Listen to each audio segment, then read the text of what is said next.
Good Friday afternoon, evening. Turn on your lights, Victor. You're looking very gray today. Everything's gray. Same lights, just not the lights behind. I know. I can do it behind.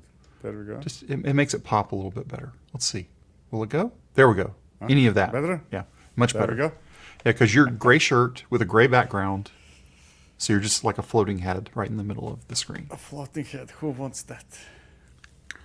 Well, if they're here with us today, maybe they did. And maybe I'm just completely wrong with the colors.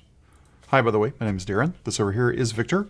And we are the co-host of a podcast called DevOps Paradox. And on Fridays, when we're around, we do this live stream to talk about things of the week. How was your week? Did you just get back in from Vegas? No. I never went to reInvent. I don't know how that happened. I mean, I know how it happened. I was never attracted to it. But yeah, not Vegas for me. We will be talking about a few things from reInvent that I thought that were interesting. I already know everything that they announced. Okay, Or I know 80% of what they announced without watching a single news about a reInvent. AI. I have a very good guess. Right. AI. It's AI. And then there is some other AI and more AI. Right? And that's Am I about right? what... You're correct, and a good majority of what I'm going to be talking about is AI related, but not directly, I think. I don't know. We'll see how it goes. Now, before we forget, just in case you split out early, we may or may not be here next week. So Victor is breaking his self-mandated travel for some family travel. So are you really breaking it? It doesn't count. Okay. So doesn't count. It's fine. So we may or may not be Actually, here I would prefer going on a conference trip than family trip. So, this is, they could watch this and listen to that, right? Not that they would, but they could. I don't mean my young family. I mean my, through the generation family. Yes, I understand. Stuff. Okay, all right. But anyway, let's just go and get into the show because there is one more thing we need to talk about.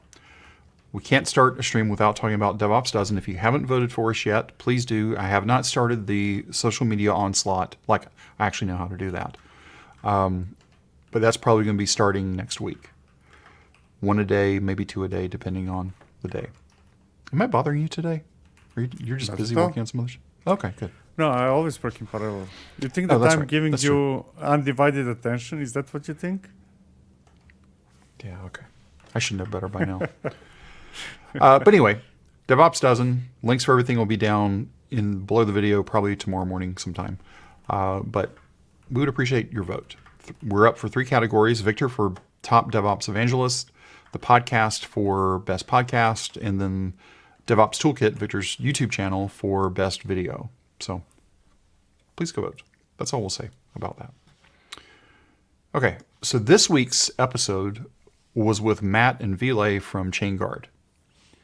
And we talked about all sorts of very interesting things. It's always interesting to talk to people that were around at Google when everything was starting out. Mm-hmm.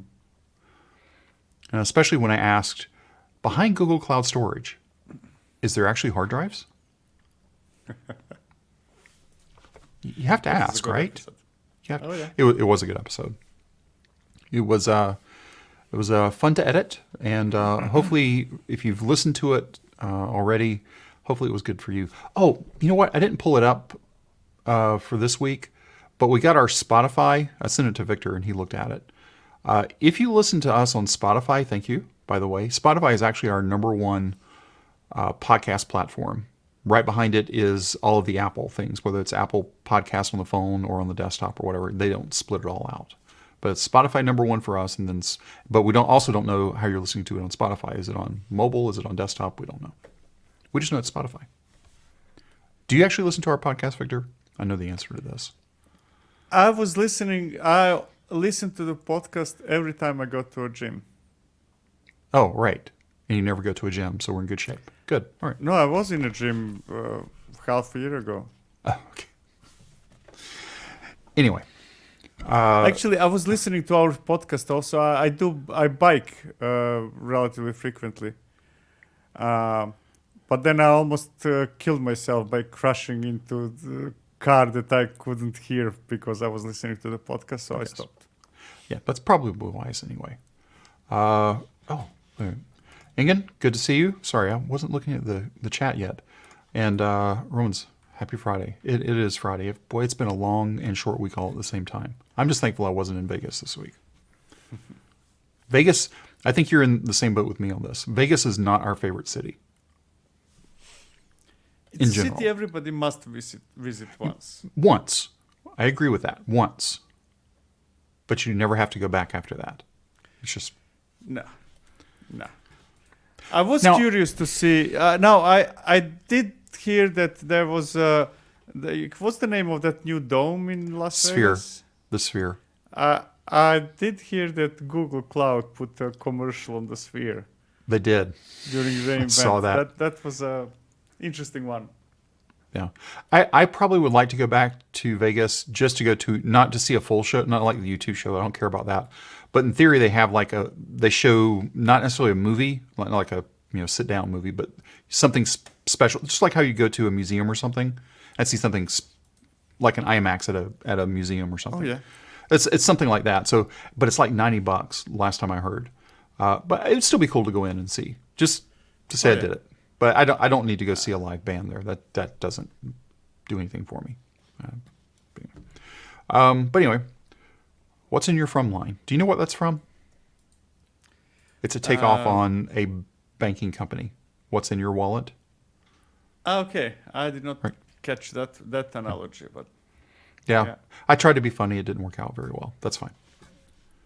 But anyway, Chainguard. I've actually been doing some stuff with Chainguard images this week that has been pretty interesting. they're amazing. It's very cool to actually scan my image after building it, and there's nothing there. It's amazing. Exactly.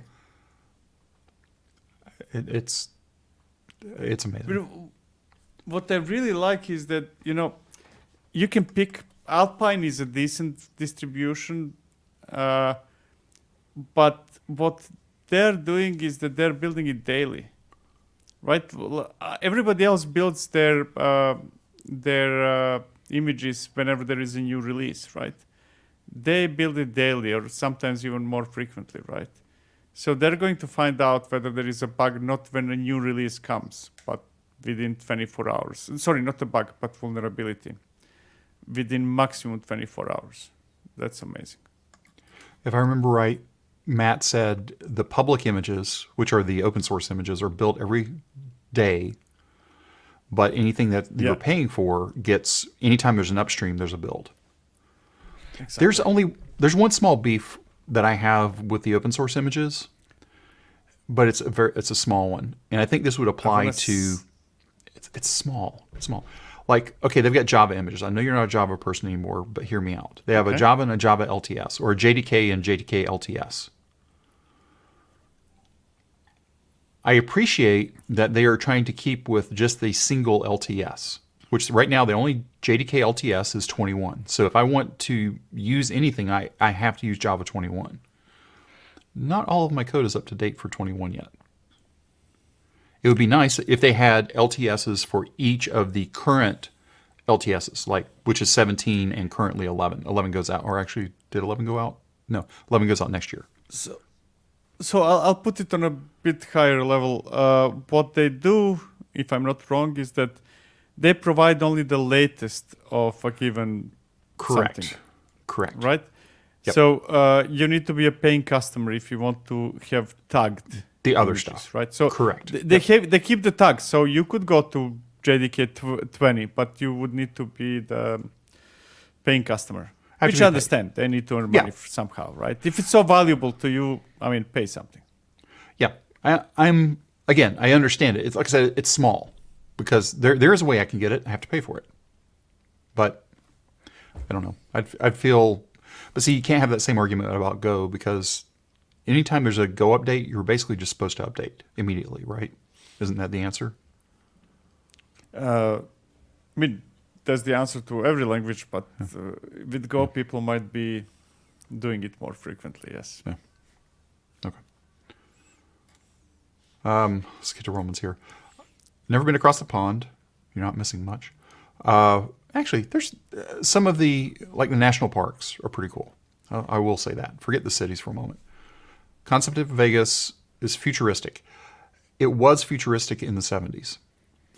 Now it just feels like it's stuck in the 70s, except for a couple of places. I mean, that's true for every city, I think, right? Kind of. If you're doing it right, you're building new stuff and updating, but you cannot do it with everything, just like what we do in software, right? The dome or whatever is the name, that's something that exists only in Vegas. And that's as futuristic as it can get, right? Yeah. Well, a few years ago, I've lost track now, they put in the, I was there when they were building it, the, what do you call it? Not the carousel, it's not a roller coaster. What is it to where, it's in London too, right? It's the London Ferris Eye? wheel. Yeah, the Ferris wheel. Yes. Yeah.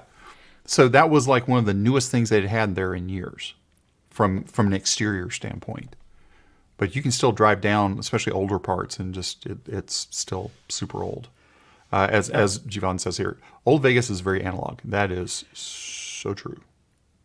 Last couple of times I was in Vegas, whenever I finished whatever I was doing there at night, I was gathering my colleagues and we would go to the old strip, not the new one.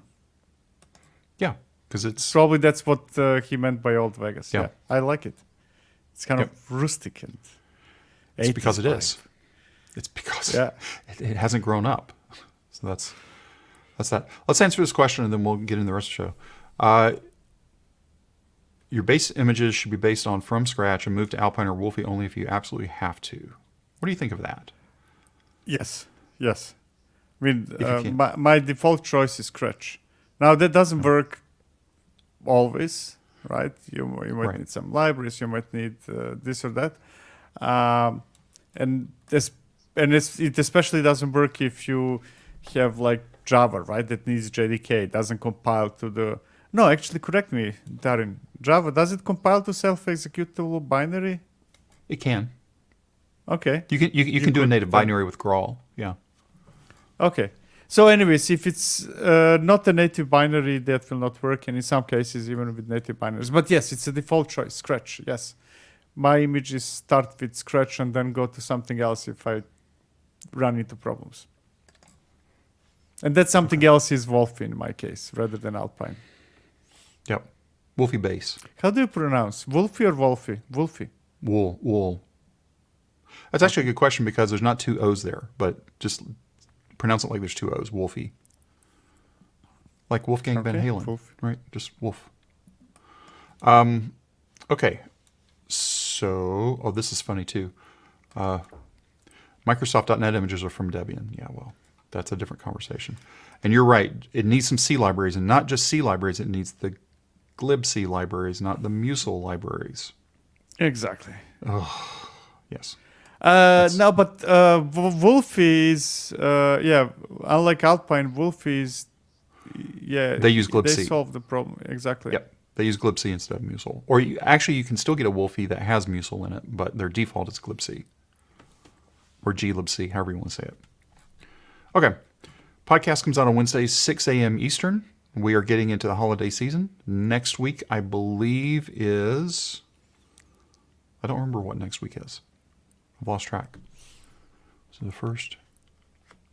We have somebody else, then we have Whitney, and then it's us. I think that's it. I don't think Whitney's next week. I've lost track. We'll find out. I had to show this tweet. Joe is a friend of the show. He's also a competitor to what you do in your day job, Victor. But I couldn't let this one go. We used infrastructure as code, IAC, to get rid of ClickOps. Yes. So that we can build custom platforms using IAC that enable ClickOps. So, not true for you. my 2 cents. Not true for you, but I thought this was funny and sad all at the same time. And your 2 cents. I have nothing against ClickOps per se. I have a problem with somebody clicking buttons and that ended up being production right away, right? If somebody implements ClickOps that will push my stuff to Git, let's say, and synchronize it with Argo CD or Flux, I'm perfectly fine with ClickOps. I think it's good, right? I just don't like implementations that we think that ClickOps should be something that is sitting directly on top of production. And by ClickOps, I could say that for some things, Visual Studio Code is ClickOps for some things. That does not make it bad, right? I don't care how you produce code. I just care that you store code in Git. Let's put it that way. And if you do it by clicking buttons, I'm perfectly fine with it. Correct. But anyway, it's when that final ends up being just a click. That's where your problem comes into play. Then Exactly. where the click is actually doing the live things instead of writing the thing to let it be consumed, which implies GitOps, but it doesn't have to be. We'll leave that there. I just need to be able to see what somebody wanted to do. Yeah. If it's not Git and you store it in I don't know, in S3 bucket, that's fine as well. I mean, not something I would recommend, but hey, go for it. Just don't do it directly. Correct.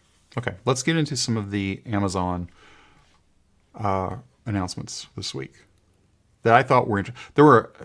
I lost track of the announcements. It doesn't really matter. So Code Whisperer now has new AI-powered code remediation. We talked about last week Code Whisperer CLI. AI-powered code remediation to where it actually will do the normal stuff. Let's see. Security scanning available for Java, Python, JavaScript, and now available for TypeScript, C#, blah, blah, blah, blah, blah, blah, blah. Notice what's missing there. Go. I thought that was interesting. Infrastructure as code. Yes, please. For CloudFormation, especially that one, yes, please. If you're stuck still writing CloudFormation, you need this, right? I mean, you can argue that for Terraform as well, but holy cow. CloudFormation. Oh, yeah. And CDK, it's helpful. Yeah. Yeah. I think the biggest thing, though, now is Code Whisperer is now available for, not that we use it, Visual Studio. Not Visual Studio Code, not VS Code, but Visual Studio. So now they're starting to branch out also to the VS bigger... Code, right? Yeah. They've had Yeah, VS cool. Code, but now it's ready for Visual Studio. I think that was the last big IDE they didn't have, because they had already gone into JetBrains. Like the whole JetBrains suite already had support. So I thought this one was interesting, right? Just, Code Whisperer by itself. Going back to my Java thing, upgrading your Java applications. I got into an argument with somebody using Amazon Q code transformation. So this isn't Code Whisperer. This is Amazon Q, which is their chatbot-ish type thing. Now here's the big thing here. So right now it only works from 8 and 11 to 17. 21's too brand new, so no big deal, right? It's 21 just went LTS in October, I think, so I'm okay with it not being there. They're getting ready to be able to transform .NET to cross-platform, Windows-based .NET to cross-platform .NET. That can be interesting for a lot more people. But here's where I got into an conversation. Argument's too strong of a phrase. But I like this. Previously, developers could spend 2 to 3 days upgrading each application. So this is their microservices inside AWS. Internal testing showed that transformation capability can upgrade an application in minutes compared to days or weeks typically required for manual upgrades. That's normal, right? I don't have a problem with that. Here's their for example. An internal Amazon team of 5 people successfully upgraded 1,000 production applications from 8 to 17 in 2 days. It took on average 10 minutes to upgrade the applications. The longest one took less than an hour. I think that's a smell of people doing something wrong. Okay, there's a smell. I have one big smell here. If you were able to upgrade an application in under 10 minutes, that application is not very big. Number one.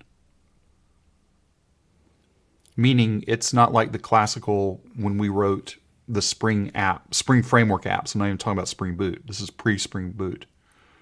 And you had to do everything by hand. And everything fit in this big honking monolith.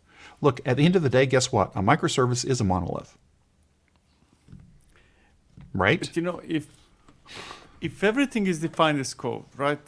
The question is only going to a repo and changing some numbers to upgrade something, right? I don't need specific help for that. And I don't think that that's where, I mean, if that specific part is where people spend too much time, then there is something terribly wrong with how you set up things.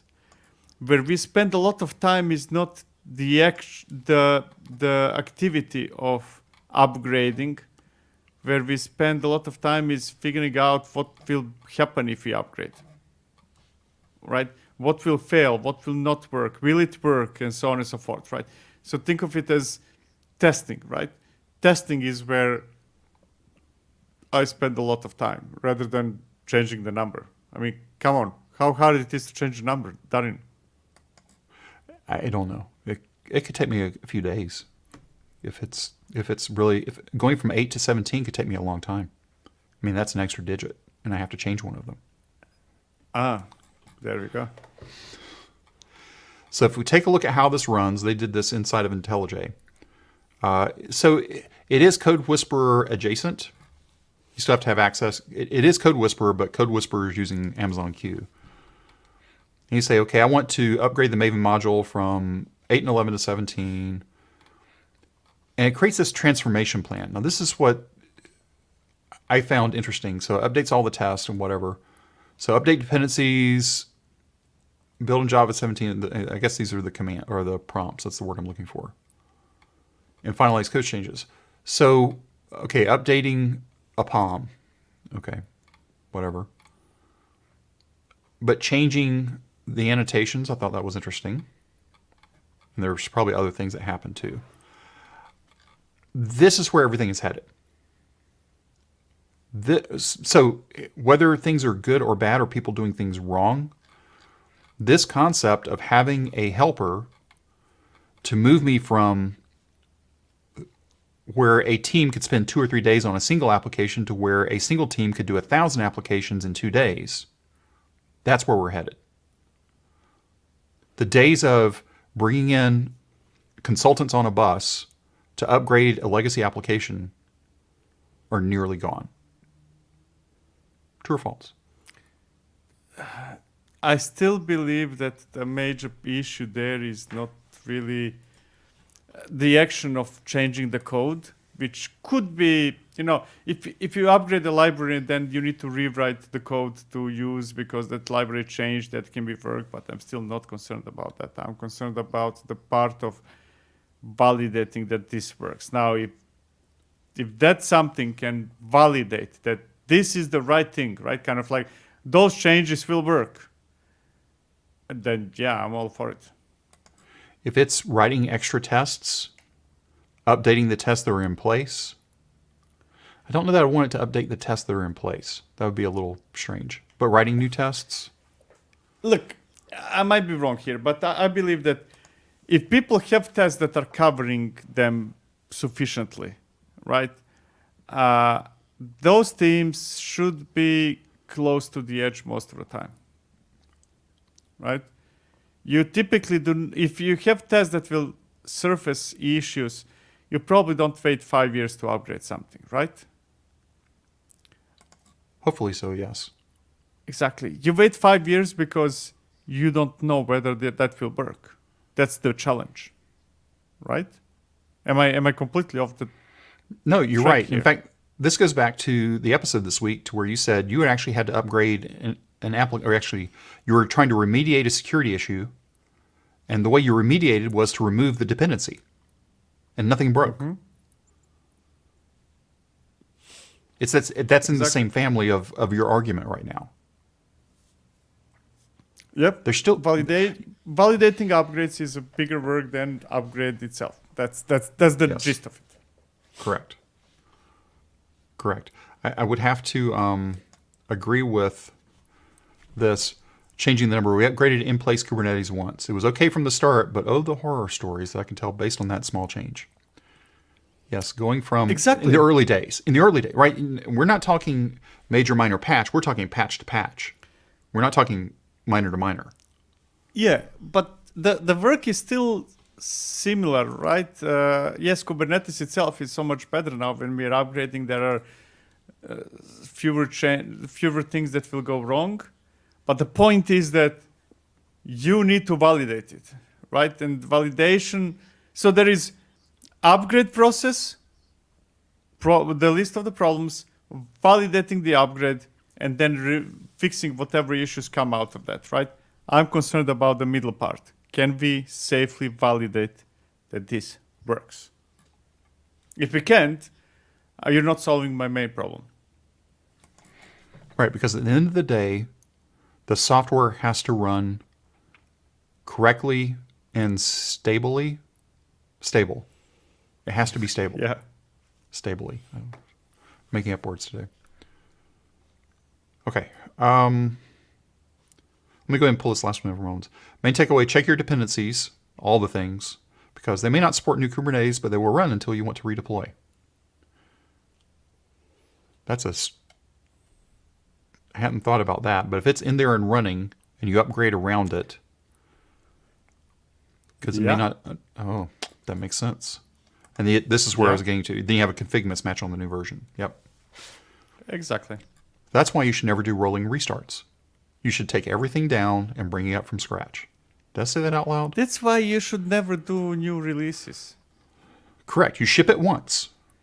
Exactly. Just make sure that you do it the right way the first time. That's it. Exactly.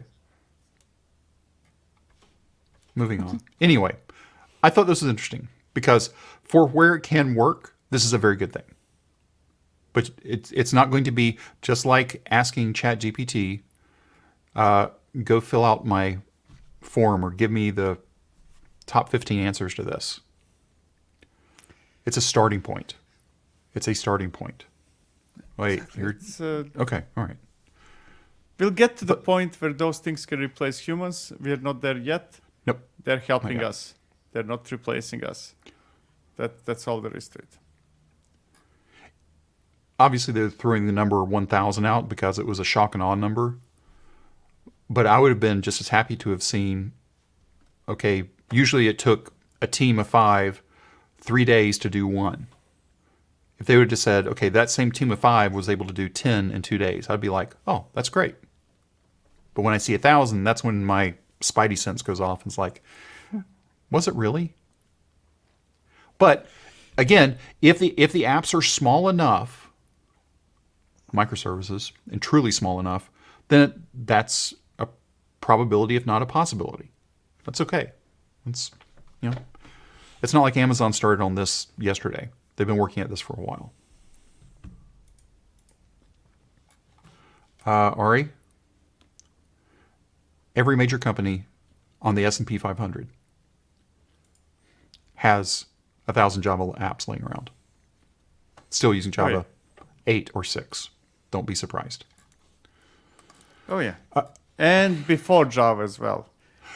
There's still a lot of mainframe. And super old nothing .NET. ever fully goes away. Yeah. Visual Basic, anyone? That's still a big deal. There we go. In a lot of places. Okay. I'll come back to the chat in just a few moments. This one was, I initially sort of glossed over it, and it hit me again today. This one is EKS specific. So if you're running EKS, you might want to look at this. Here's the reason why. And it feels very, Victor, correct me if I'm wrong, this feels very Cilium-like. Amazon CloudWatch application signals help you automatically instrument applications based on best practices for application performance. When I see automatically instrument, that tells me it's Cilium-ish. What do you think? That makes sense, right? I mean, it doesn't have to be Cilium. Not Cilium, but Cilium-like. Yeah. That's what I'm saying. Yeah. It's that level. eBPF, maybe. Right.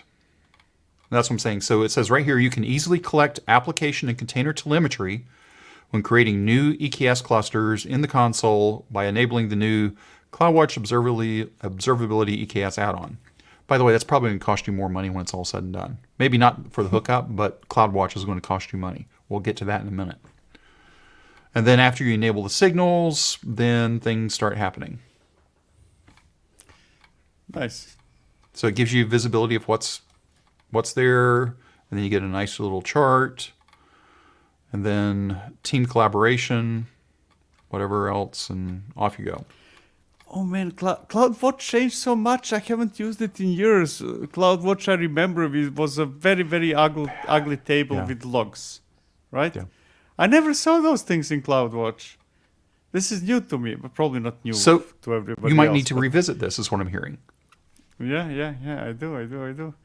It was literally, the CloudWatch I know is was literally a table kind of, logs, typical stuff, right? Yep. So I thought this was interesting because I'd completely blown past this, and I heard EKS associated with it, and I was like, oh, wait, let me go look it up. So CloudWatch is still ghetto. Okay.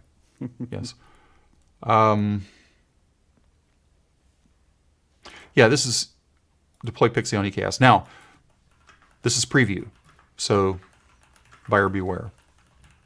Speaking of buyer beware, if you haven't watched the final keynote from Werner Vogels that happened yesterday, yesterday, you need to watch it. We've got it. It'll be linked up down in the description. He goes through a lot of stuff, but bottom line is his storyline, primary storyline, was architecting for cost. We're just talking about CloudWatch going to cost you some money. Of course, list off any of the observability vendors, it's going to cost you money. It's sort of like the joke when Cisco bought Splunk for, what was it, $28 billion? People just confuse that with, no, that's actually just Cisco's bill for Splunk for the year. They're actually not buying them. There's a joke. It's a joke. Observability costs a lot of money. You want to be able to slice and dice data, especially if you're keeping thousands, tens of thousands, hundreds of thousands of data points, it's going to cost you money. And if you want to retain them forever and ever, that's the best option possible. For the vendor, yes. Yeah. Because that's... But anyway, out of this, he came up with the concept called Frugal Architect, completely standalone site. Simple laws for building cost-aware, sustainable, and modern architectures. So here they are. There's 7 laws. And of course, all of the observability vendors yesterday were hopping on LinkedIn talking about this. It's like, we've been saying this for years. Okay. So make cost a non-functional requirement. As a startup, you're probably getting, I got to ship. Careful how I say that. And you don't think about cost, or you don't think about cost a lot. Until now, what he's saying, in my opinion, what he's saying here is shift cost fully left. So you're making, and he goes into this in his keynote, right? As much, where it makes sense. I think it's a big deal. Not at the expense of not shipping. Of not shipping. Correct. But don't say we'll think about cost once we ship. They're not mutually exclusive. Exactly. Because you got to at least think about it. Okay. Systems that last align cost to business. Okay. Architecting is a series of trade-offs. Yes, that goes back to point 1. Do I want to run that 8XL machine, or can I get by with just a tiny? The tiny might work. It's a trade-off. Unobserved systems lead to unknown costs. Bango. So, we're going to do a whole podcast on this, so we don't have to spend a lot of time on this. But I at least wanted to touch on it. But, there are different types of costs, right? There is, hey, you shouldn't be using this provider. You shouldn't be running in AWS. You should go to Google Cloud or vice versa because they're cheaper for this thing. Or you shouldn't use this service. You should use that service because it's cheaper. Kind of those are all valid things. But then there are, and you might not have that experience, and you might end up being paralyzed and not ship anything because you're cost conscious. I think that's silly in early stages. Now there is a different thing that doesn't really cost money, and that's you not being stupid. Meaning, hey, don't put 5 terabytes of memory for this thing, right? That doesn't require time or investment to save, right? Or very, very small amount of investment. Correct. If you're a Java developer and you're setting up your heap sizes, and if you still have to set up your heap sizes, going from 4 to 8 may mean you go from one machine size to another size.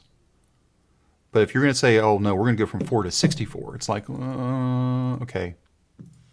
Go through the steps first to make sure you don't need that. Now, here's how I'm going to counter myself on that.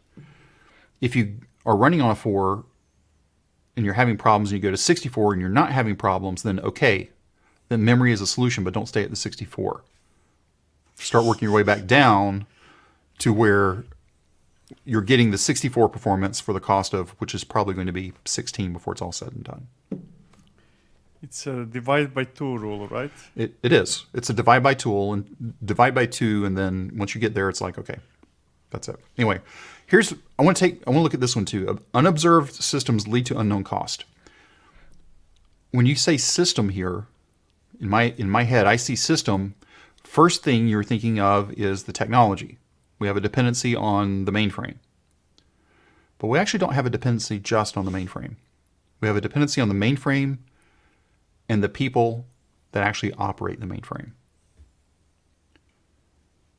And that's where you're going to probably, it's like, oh, okay, we're not looking at this. Okay, great, we need to do this. Okay, we do chargebacks of $50,000 a year. But you have a team of 10 managing the mainframe, whatever the magic number is. You have to factor that cost in too. You're going to remove mainframe and replace it with something more efficient when they retire. Forced retirement. Anyway, I wanted to stay there for whatever. Cost-aware architectures implement cost controls. Yes. The architecture should have boundaries. You should not. This is the same thing for me saying,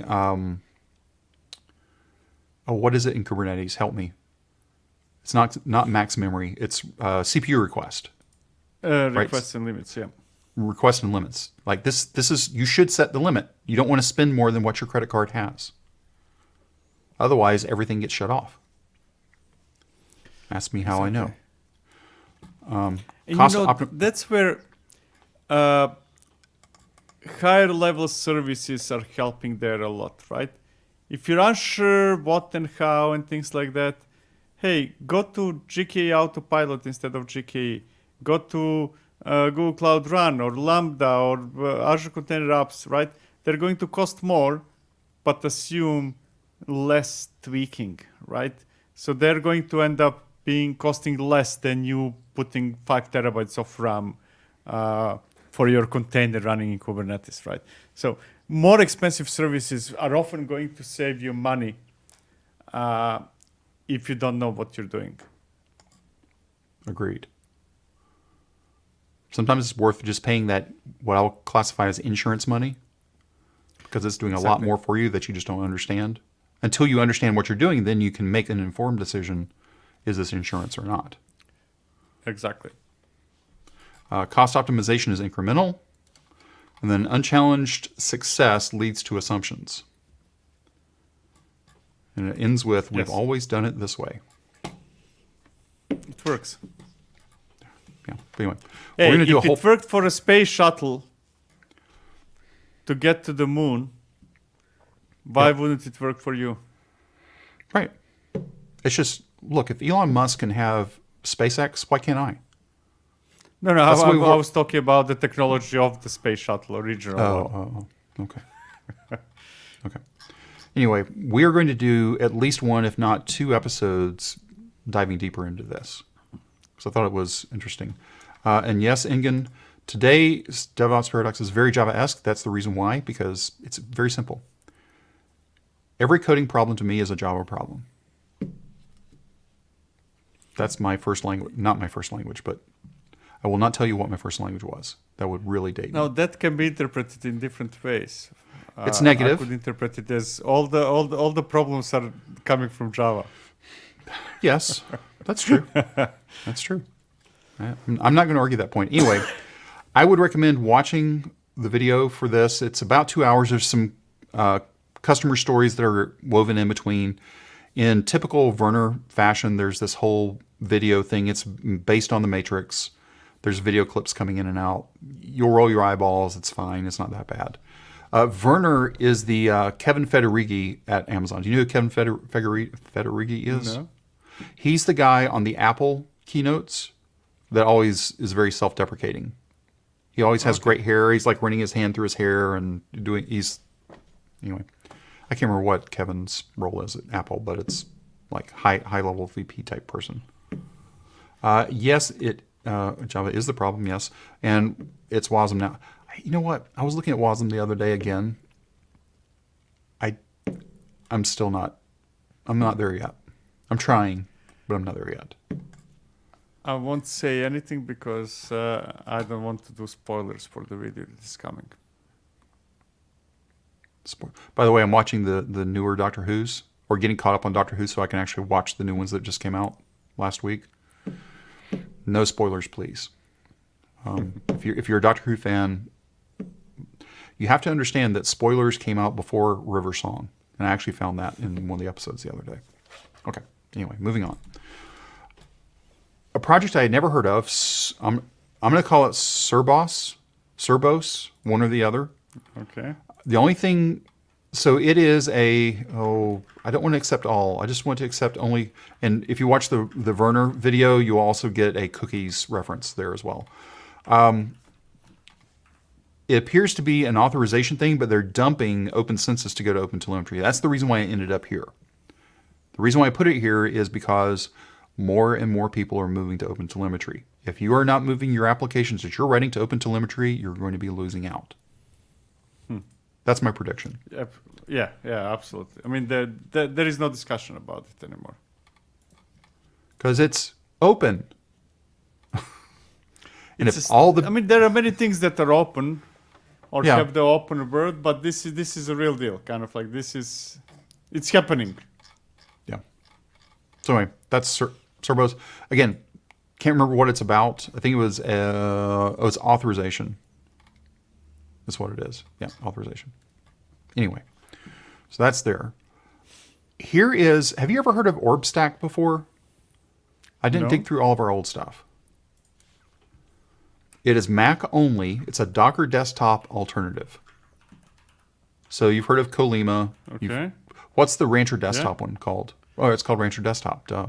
It's called Rancher Desktop. Wow. This is they've got a nice little stack here. Planet Scale uses it, Hotjar, BuildKite, UiPath. These are, not just small startups from other countries. These are large companies. So it's lightning fast. Nice. So we'll go into pricing. So for personal non-commercial use, it's basically the same as what Docker Desktop is from a pricing perspective.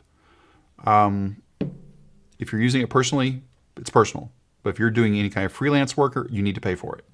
Okay, and it's $8, $96 a year. It's not a huge deal. But people are saying it's just a heck of a lot faster than Docker Desktop. I do not use Docker Desktop. What I do is I spin up a Linux machine and I do everything on Linux if I have to use Docker. But anyway, OrbStack. I had not heard of this before. And it was like, oh, this is really cool. Containers like they're native, right? They just spin up. What it's using is it's using the actual hypervisor on the Apple hardware instead of going through all the different layers. So it's as native as it can be. Actually, if you take a look at the docs, this was actually interesting. Here, let me do that. If you go down to the docs, there's a comparison. So Docker Desktop, hey, you would think Docker actually has Docker in it. That's good. But it doesn't do Linux machines by itself, fast startups, to go through all this stuff. And you can look at Colima and UTM as well. So if you're looking for a Docker Desktop replacement, take a look at it. I'm skeptical. I mean, let's say for a moment I haven't tried it. It's better option, stuff like that. But Anybody challenging Docker Desktop by building commercial version of Docker Desktop is, I don't know, not easy. Correct. Kind of is open source and free, like Rancher Desktop can challenge Docker Desktop, and it was unsuccessful challenge to begin with, but could because it's free against established commercial version. But I wouldn't invest my money into it, to be honest. Well, there is a personal version, so you could try it out, and then you could decide, is it better or not for you? Right? That's the key part. Yep. Is it better for you? You probably would not need multipass anymore, correct? There are Mac native containers too. What was that called? Was it Mac Container? I don't remember. I don't know. I don't remember. Anyway, a couple of quick projects this week. This one has been out for a while, actually. It's up to 1.50, and it's been out, had 6 releases. Config File Validator. This is from Boeing. Yes, that Boeing. Like probably what you probably flew Airbus, but Boeing. So it does validations of all of these file types in one validator. So it's better than having to have JQ. I mean, JQ is fine. It can do other things too, but JQ, YAML lint, all these other things. Now it's just a whole thing. So it can do everything within a directory, or you can just target files. You can do inclusions and exclusions, depths, all the other stuff. You can also put out a format. Yeah. I'm actually going to do a video on this because it looks pretty interesting. You can also do multiple search paths too. So if you, like I'm thinking back to old school Spring Framework. There we go, Java again. You would have XMLs everywhere. They would just be all over the place. This would have been nice to have back then. But anyway, that's from a little company called Boeing. Here, just for grins. How much open source stuff do they have? Cartographer, C++, Go. Notice there's no Java here at all. That's interesting. Not at all, actually. What is Cartographer? It's new. No description. Cartographer is mostly dead. Oh, it's a fork of Google's Cartographer to suit factory environments. A real-time simultaneous localization and mapping system, SLAM, for mobile robots. Oh, okay. Yeah, I thought Cartographer, there is some kind of pipeline solution, Cartographer. Okay, not that one. Not that one, nope. Anyway, config file validator. So that's the one that's updated 20 hours ago. And it looks fairly active. Just taking a look at the chart there. So that's that one. Nice. Okay. All right. KubeAdmiral. Have you heard of this? KubeAdmiral, no. Okay. A multi-cluster management system for Kubernetes. Developed from Federation V2. So what it does is it allows users to manage Kubernetes resources across multiple clusters through the use of federated types such as federated deployment, federated replica set, federated secret. Okay, that's interesting. I think about Adobe, try. right? This is the Adobe use case to me.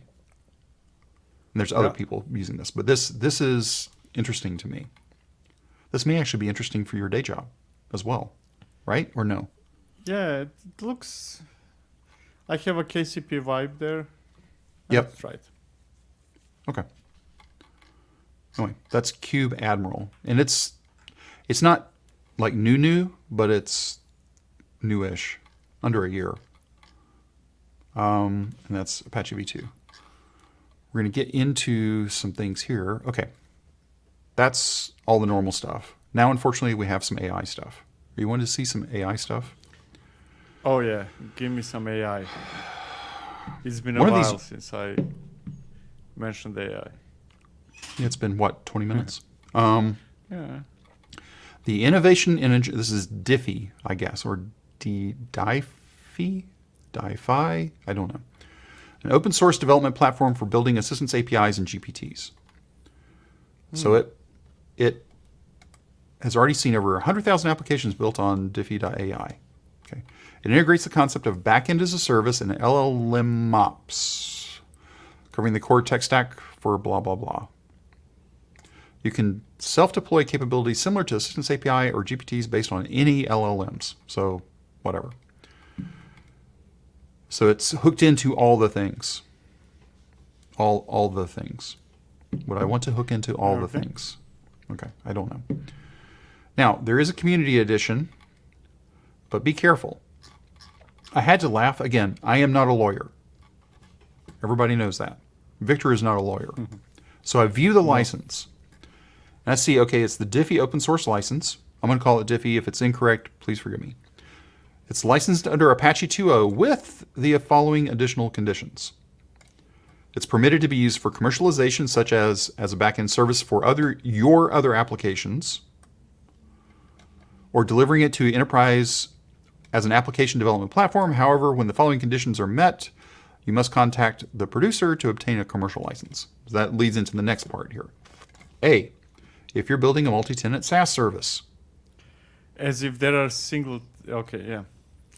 Right. Logo and copyright information, so you may not remove or modify. So to me, this is more BSL than it is Apache licensed.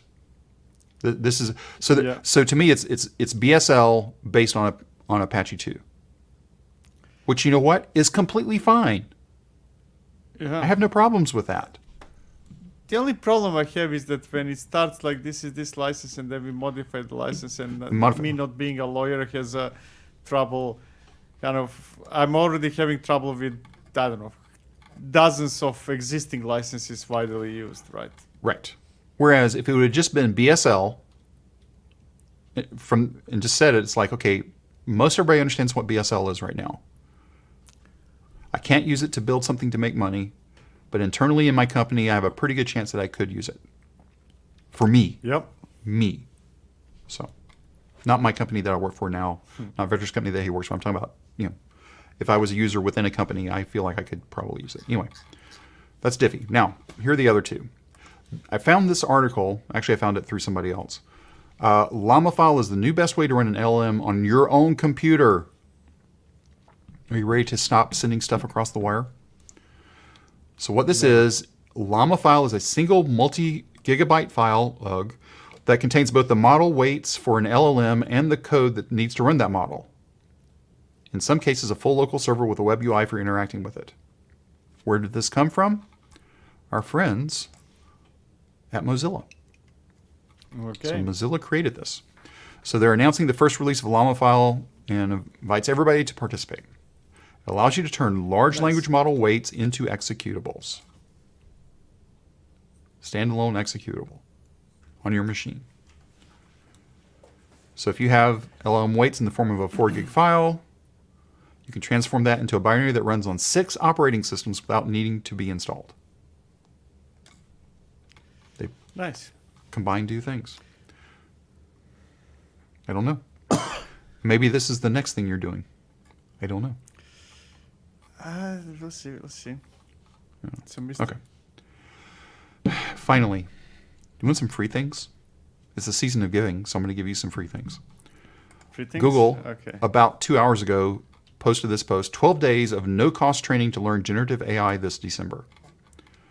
Start with the foundations. They take you through 9 things, and then you go technical. Gen AI Bootcamp. All this is free from GCP. Yes, it should be.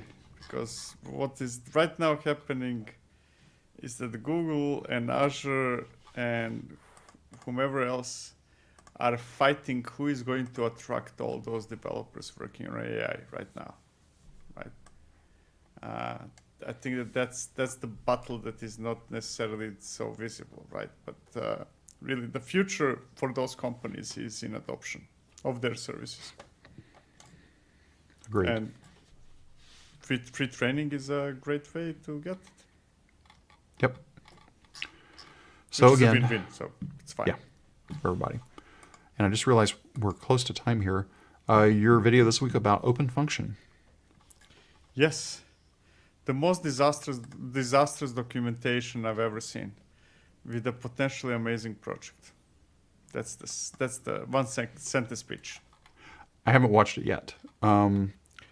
It's impossible to figure out what it does without going through all the. So it is like a collection of projects, write really good choices of projects into one package with the glue.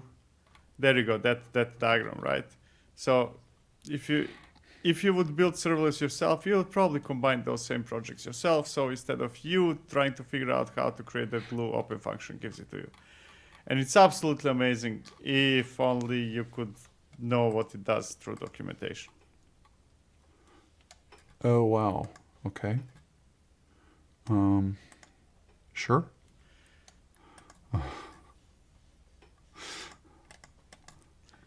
Like Wow.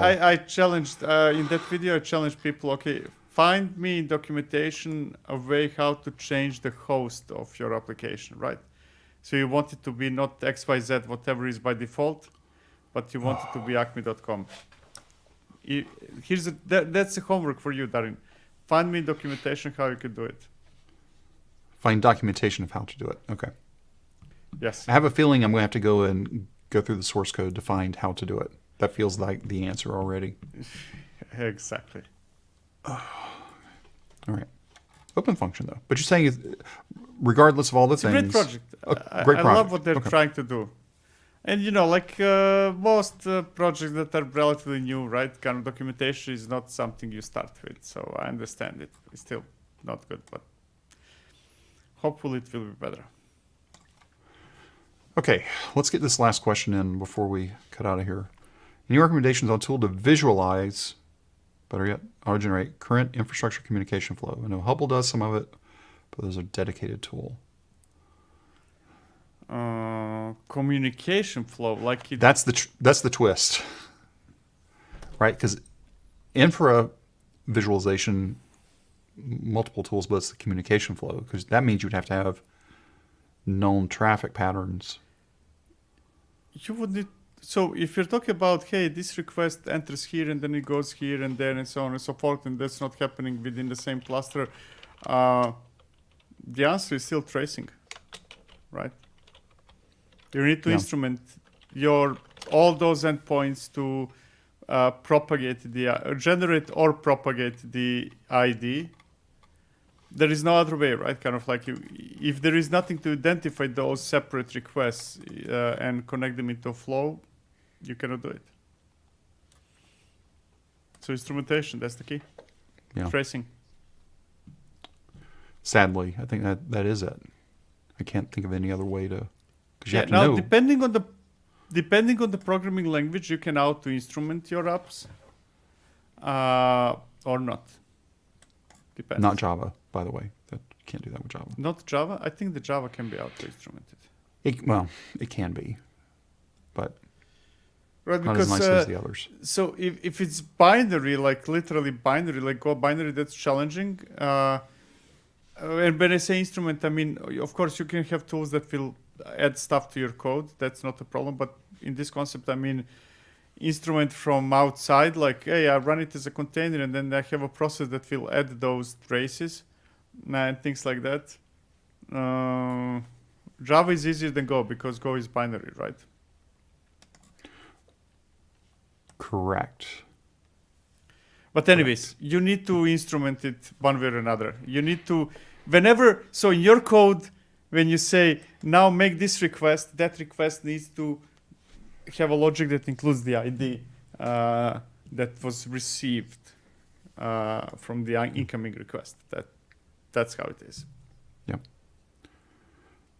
Hopefully that answers the question. If not, we probably confused you more. It's either going to be, yep, I get it, or nope, I'm more confused. The good news is that when you instrument a request, you touch it something to header typically. The rest outside of your application will respect it. So your external load balancer will continue propagating, right? Many places are just forwarding requests as they are, maybe augmenting them. So that's fine. On infrastructure service level, it's fine. It's just your applications need to be instrumented.